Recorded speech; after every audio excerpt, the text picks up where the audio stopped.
Très à la mode, depuis une dizaine d'années, le lait de jument. On en trouve de plus en plus dans les rayons lait frais et produits cosmétiques. Dans le sud Aveyron, un éleveur passionné s'est lancé dans l'aventure il y a 6 ans à Calmels et Le Viala. Mathilde de Flamini, les Régis de Kecker.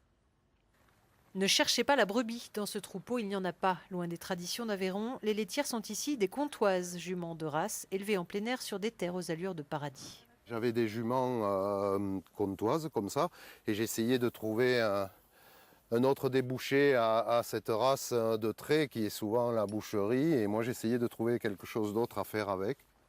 Oubliez les boucheries, bienvenue en salle de traite. Ici, en pleine saison, les juments défilent toutes les 3 heures, produisant en moyenne 10 litres de lait chacune par jour, à condition de respecter quelques règles et de privilégier l'ambiance zen. Qu'est-ce que vous cherchez là? France Musique en général j'ai aimé. Alors on a quelques juments qui vont donner leur lait simplement en voyant le poulain en face. C'est des juments qui ont l'habitude, qui ont une totale confiance en moi. Mais il y en a d'autres qui sont encore en phase de formation.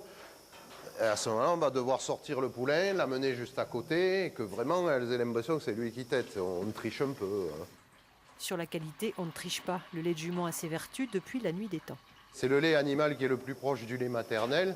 Donc c'est un lait qui est extrêmement riche. Il va être très bon pour renforcer les défenses immunitaires. Il va être très bon pour renouveler la flore intestinale. Il va être très bon pour reprendre du tonus avant ou après des opérations importantes.